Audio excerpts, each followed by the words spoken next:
जलालुद्दीन मोहम्मद अकबर, जो Akbar the great के नाम से भी प्रचलित हैं, उन्होंने मुगल सल्तनत पर 1556 से 1605 दशक तक राज किया। अकबर ने मुगल सल्तनत को समेकित किया और वो बहादुर, विद्वान और मशहूर सुल्तान थे। बीरबल अकबर के महान मुगल सल्तनत के दरबार में एक मंत्री थे।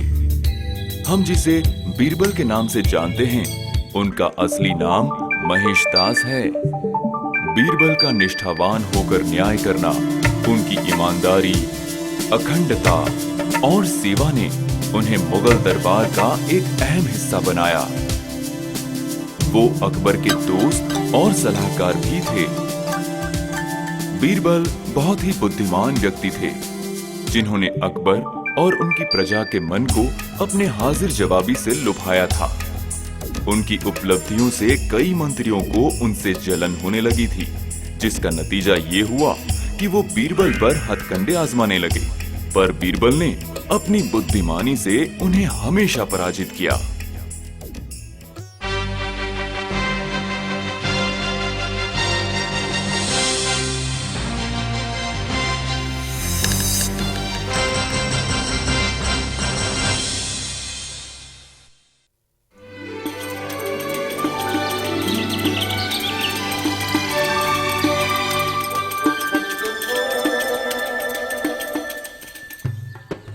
एक बार अकबर और बीरबल यूं ही टहल रहे थे और तब सर्दी का मौसम था। उस दौरान ठंड अपनी चरम सीमा पर थी। वो एक तालाब के किनारे चल रहे थे। वो तालाब महल से 1 मील की दूरी पर था। बीरबल, मौसम कितना सुहाना है, चलो यहाँ थोड़ा वक्त गुजारते हैं। जैसी आपकी मर्जी। अकबर का मन हुआ कि वो अपनी उंगली पानी में डुबोए, और उन्होंने बिल्कुल ऐसा ही किया और तुरंत ही उन्होंने अपना हाथ बाहर निकाल लिया।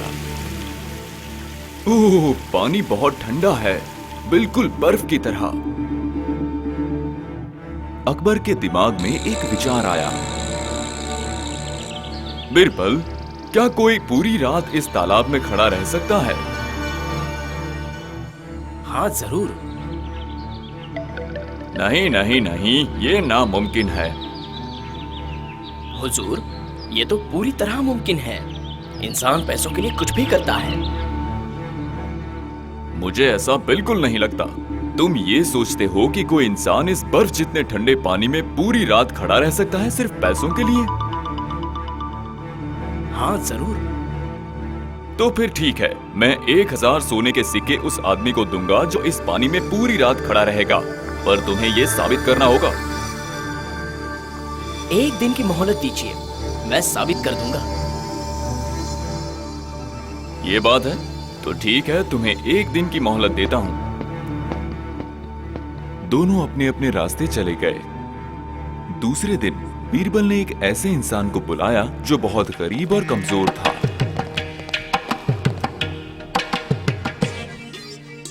मालिक, आपने मुझे क्यों बुलाया?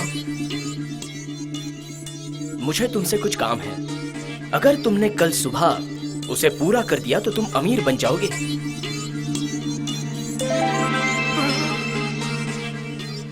मालिक, वैसे काम क्या है?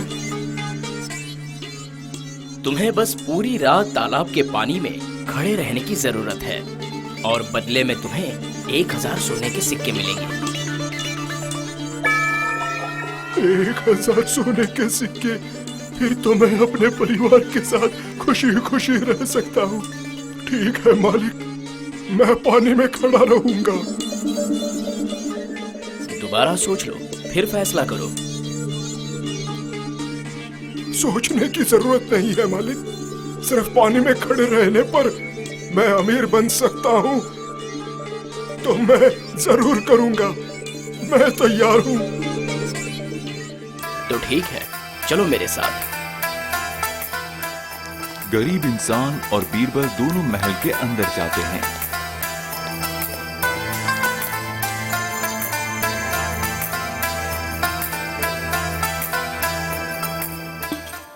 हुजूर, ये वो व्यक्ति है जो तालाब के पानी में खड़ा रहने को तैयार है। बढ़िया, मैं 2 सैनिक इस पर नजर रखने के लिए भेजूंगा। तो उस गरीब आदमी को सिपाहियों संग भेज दिया गया और वो तालाब के पास पहुंच गए। हे भगवान, मेरी मदद करना। वो व्यक्ति गर्दन तक पानी में डूबा हुआ था।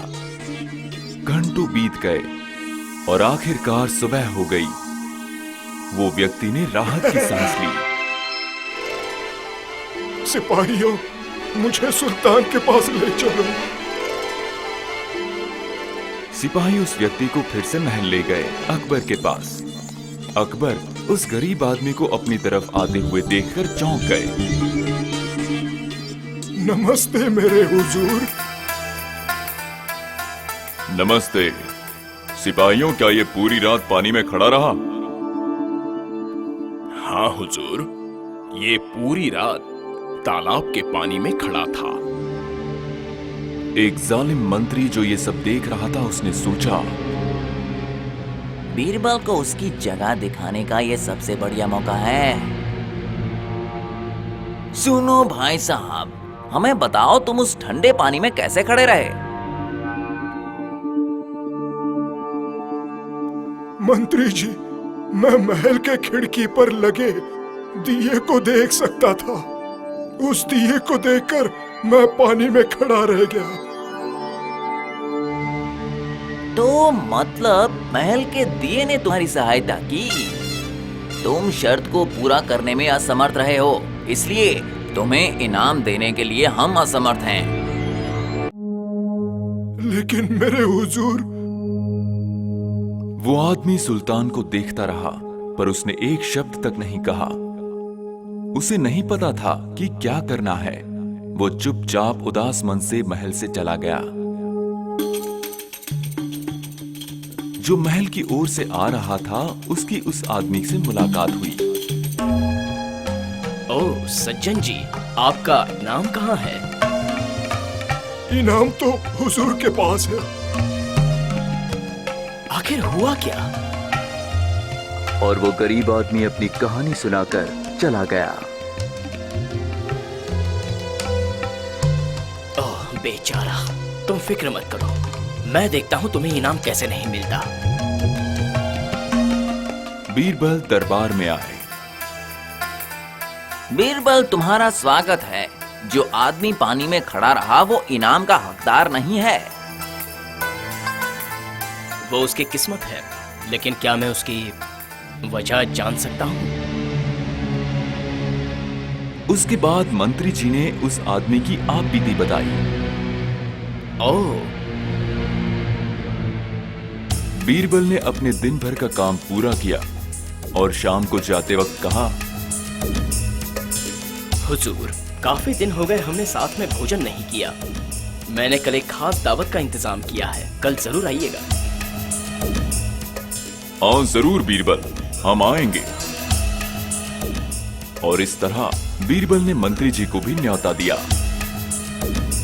हाँ हाँ जरूर। अगले दिन अकबर और मंत्री जी दोनों बीरबल के महल पहुंच गए। ओह, आपका स्वागत है हुजूर, और आपका भी मंत्री साहब। तीनों काफी देर तक गपशप करते रहे और फिर सुल्तान को भूख लग गई। बीरबल, क्या अब हम भोजन शुरू करें? जरूर हुजूर, मैं देखता हूँ खाना तैयार हुआ कि नहीं। बीरबल अंदर गए और कुछ ही देर में वापस आ गए। थोड़ी देर इंतजार कीजिए, खिचड़ी बस पकने ही वाली है। कोई बात नहीं, तब तक हम शहर के हालात की चर्चा करते हैं। वक्त गुजरता रहा। हमारे सब्र का इम्तिहान क्यों ले रहे हो? क्या सचमुच खिचड़ी तैयार नहीं हुई? मैं देखता हूँ। इस बार भी बीरबल लौट आए और फिर कहा, आधी पक चुकी है, हमें थोड़ा और इंतजार करना होगा। इस बार अकबर के सब्र का बांध टूट गया। अब मैं खुद ही जाकर देखूंगा।